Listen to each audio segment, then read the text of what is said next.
दोस्तों जब हम नया कंप्यूटर लेके आते हैं तो हमारी उससे ढेर सारी उम्मीदें होती हैं कि ये हमारे सारे सॉफ्टवेयर चलाएगा, हम जो कुछ भी चलाएंगे कंप्यूटर में चल जाएगा।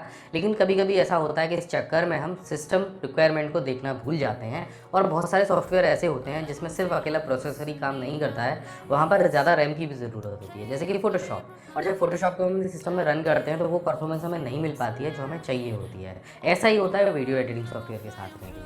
तो अगर आपके सिस्टम में भी आपको लगता है कि आपको थोड़ी सी रैम और बढ़ानी है तो सिस्टम का एक फीचर है जिससे आप अपनी पेन ड्राइव को रैम बना सकते हैं। तो अगर आप इस चैनल पर नए हैं तो इस चैनल को जरूर सब्सक्राइब कीजिए और बेल आइकन को दबाना ना भूलिए, क्योंकि उससे आपको लेटेस्ट वीडियो की नोटिफिकेशन सबसे पहले मिलेंगे। अब बात करते हैं इस वीडियो की। विंडोज़ 7 से लेकर विंडोज़ 10 तक सभी ऑपरेटिंग सिस्टम में एक फीचर दिया गया है जिससे आप अपनी पेन ड्राइव को वर्चुअल रैम में कन्वर्ट कर सकते हैं और अपने सिस्टम को बूस्ट करा सकते हैं। तो ये वीडियो लास्ट तक देखिएगा, आपके बहुत काम आएगा। तो आगे बढ़ने से पहले मैं आपको फोटोशॉप जो लेटेस्ट सॉफ्टवेयर है उसकी सिस्टम रिक्वायरमेंट दिखा देता हूँ, उसको कितने जीबी रैम मिनिमम चाहिए।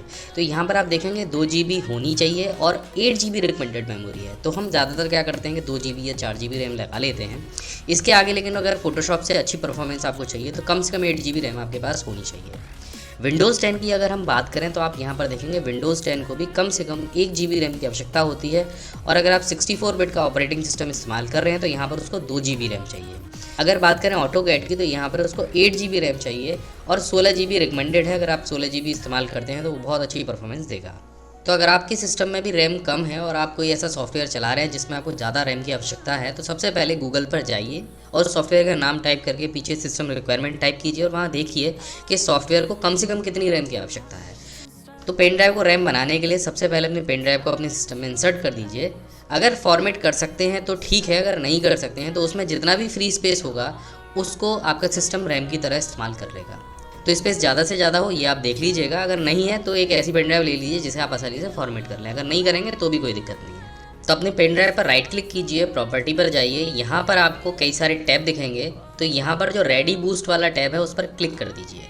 यहाँ पर आपको 3 ऑप्शन मिलेंगे, do not use this device, दूसरा ऑप्शन है dedicate this device to ReadyBoost और तीसरा है यूज़ दिस डिवाइस। तो इस समय जो आपकी पेन ड्राइव है वो है do not use this device, यानी आपकी पेन ड्राइव जो है रैम की तरह इस्तेमाल नहीं की जा रही है। दूसरे ऑप्शन को जब आप सेलेक्ट करेंगे तो आपके सिस्टम द्वारा आपके फ्री स्पेस को इस्तेमाल कर लिया जाएगा और आप देखेंगे ये जो मीटर है ये थोड़ा सा आगे खिसकेगा जब मैं इस पर टिक लगाऊंगा। ये देखिए कुछ इस तरह से। तो आपके पेन ड्राइव में जितना भी फ्री स्पेस होगा आपका सिस्टम उस पूरे को एक्वायर कर लेगा, उसको रैम की तरह इस्तेमाल करेगा। तीसरा जो ऑप्शन है इसमें आपके ऊपर डिपेंड करता है कि आप कितना स्पेस रैम बनाने के लिए अपने पेन ड्राइव को देते हैं। तो यहाँ पर आप अपने हिसाब से MB में डेटा दे सकते हैं। मान लीजिए मैं अपनी पेन ड्राइव के आधे स्पेस को केवल यूज़ करना चाहता हूँ। अब यहाँ से इसको अप्लाई कर देते हैं तो आप देखेंगे यहाँ पर रेडी बूस्ट की जो प्रोसेस है वो शुरू हो गई है।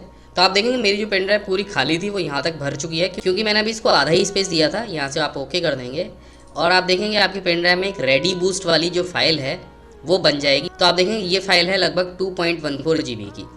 तो ये जो फाइल है ये आपकी पेन ड्राइव को बूस्ट कराने में सहायक होगी। अब दूसरे तरीके से देख लेते हैं, हम इसे फुल करा के देख लेते हैं। यहाँ पर प्रॉपर्टी पर जाएंगे, रेडी बूस्ट पर पहुँचेंगे और यहाँ से जो dedicated this device ready to boost है उस पर क्लिक कर देंगे। तो यहाँ से जो हमारी पेन ड्राइव का जितना भी स्पेस खाली होगा वो यहाँ पर कवर कर लिया जाएगा। अब इसको अप्लाई करके देख लेते हैं। यहाँ से हम अप्लाई करते हैं। आप देखिए अभी जो मेरी पेन ड्राइव है वो पूरी फुल हो जाएगी क्योंकि यहाँ पर एक फ़ाइल बन जाएगी रेडी बूस्ट वाली जो कि मेरी पूरी पेन ड्राइव के स्पेस को कवर कर लेगी। आप देखिए मेरी पेन ड्राइव जो है इस समय रेड डिस्प्ले करने लगी है और जो फ्री स्पेस है वो बहुत ही थोड़ा सा बचा है, यानी 5.48 MB का बचा है। यहाँ पर इसे ओके कर देंगे तो इस समय जो मेरी पेन ड्राइव है वो लगभग 4 GB की रैम में कन्वर्ट हो गई है। आप देखेंगे जो रैम का साइज़ आ रहा है वो आ रहा है 3.62 GB। तो ये एक वर्चुअल रैम बन चुकी है और जब भी ज़रूरत होगी मेरे सिस्टम को वर्चुअल रैम की तो वो यहाँ से इसका इस्तेमाल कर लेगा। अब आपको अपनी पेन ड्राइव को दोबारा से नॉर्मल करना है तो पेन ड्राइव दोबारा से सिस्टम में लगाइए, राइट क्लिक कीजिए, प्रॉपर्टी पर जाइए, रेडी बूस्ट पर पहुँचिए और यहाँ पर do not use this device पर क्लिक कर दीजिए। इसके बाद इसे अप्लाई कीजिए तो जो आपकी पेन ड्राइव है वो नॉर्मल पेन ड्राइव में कन्वर्ट हो जाएगी। देखिए यहाँ पर जो मेरी पेन ड्राइव है वो बिल्कुल जैसे पहले थी उसी स्थिति में आ गई है। तो देखा आपने ये कितना आसान है, आप अपनी पेन ड्राइव को कितने आसान तरीके से एक वर्चुअल रैम में कन्वर्ट कर सकते हैं और अपने सिस्टम को बूस्ट कर सकते हैं। आशा है दोस्तों ये वीडियो आपको पसंद आया होगा। अगर ये वीडियो आपको पसंद आया तो हमारे चैनल को जरूर सब्सक्राइब कीजिए, इस वीडियो को लाइक कीजिए, शेयर कीजिए, कमेंट करके बताइए कि ये जो टिप्स है ये आपको कैसी लगी। हम हमेशा आपके लिए ऐसी वीडियो लेकर आते रहेंगे। जय हिंद, वंदे मातरम।